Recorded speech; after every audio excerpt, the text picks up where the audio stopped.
Well, hello ladies and gentlemen.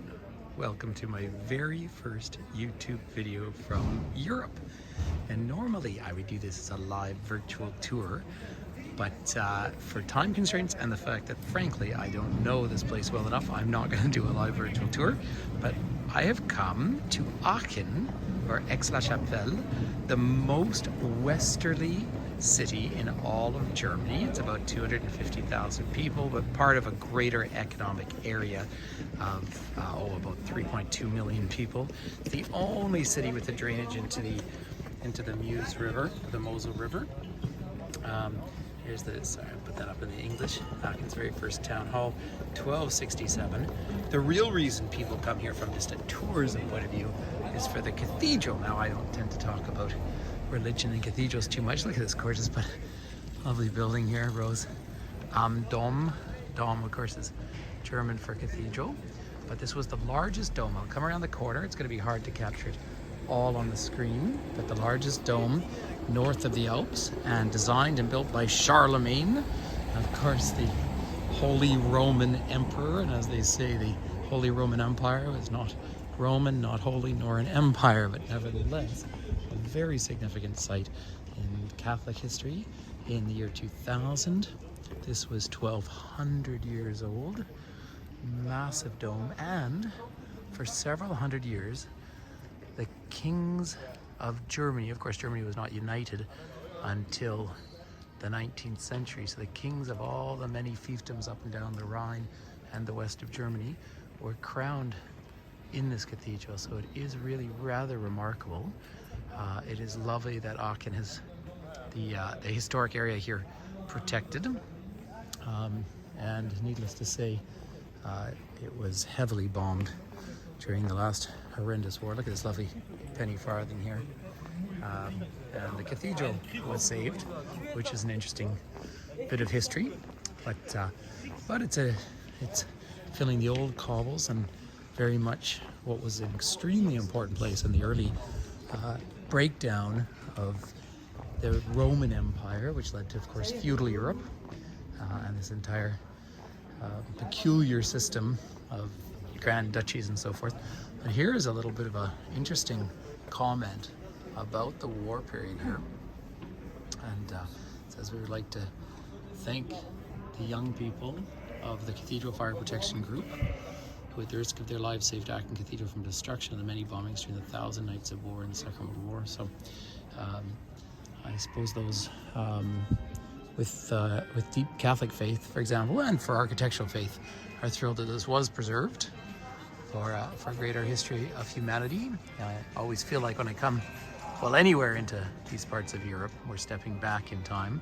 The modern societies, of course, are entirely different, but this was one of the first UNESCO protected buildings anywhere in Germany. The sign is only in German, but 1978 it was set aside or given the UNESCO designation. And architecturally, absolutely deserves it. A remarkable building. It's fun. So we've been staying in Maastricht, which of course is the Netherlands, but it's wedged between Belgium and specifically between Flanders and Wallonia, which is basically French and Dutch-speaking Belgium, and then Germany to the west. So for those of us from Canada, for example, the distances here are remarkably small. The fact that I drove for 28 minutes today and came over to Germany is always a remarkable feeling. And lovely and friendly and generally easy driving. And I say generally easy because I really don't speak or read German very well. Now there's a lady giving a tour of the model right now over here of the cathedral, but huge dome style construction.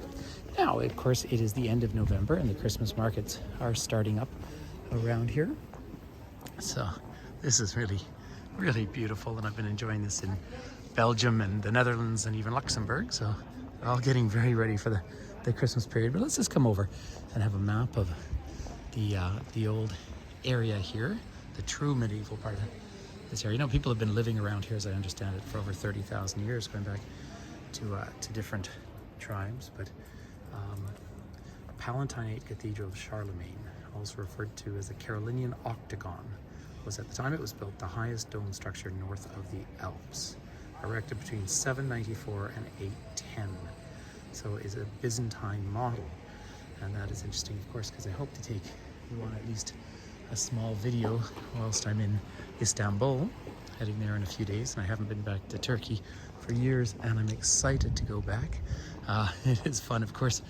A huge Turkish minority population here in Germany as well. But that's a different story for a different day. But here is a monument to the kings of Germany being crowned here. And as I say, to climb into, well, I don't even feel qualified really to climb into medieval German history, but it is interesting that the last duchy or Grand Duchy to be independent in the world is Luxembourg, and that's the last echo of what was a world of these subset of these fiefdoms that would fall under either the Holy Roman Emperor or eventually the Dutch Emperor, or of course for many years the emperors of the Habsburgs and Spanish Low Countries as well, all built around, of course, the broader French Empire in the middle. But oh boy, climbing into that history can become almost a little fatiguing, is the honest truth. But this architecture is really lovely through here. And they're doing some work on the back of the dome to get a sense of just how high this is. Imagine 1,200 years ago, the construction involved and the faith involved in putting this together. And it would have been, of course, I presume, the main employer at that time as well. So it is fun just to touch base from Germany and say a quick hello. I don't feel as though my YouTube videos over here will be as researched necessarily as my ones back home, but it is fun to be traveling again and nice to share this with everyone. So please do connect on a live virtual tour when you get a chance. You can find me through the website, toometours.com, or on Facebook at Toomey Travel. So thank you very much, and hello, or guten Tag from Germany.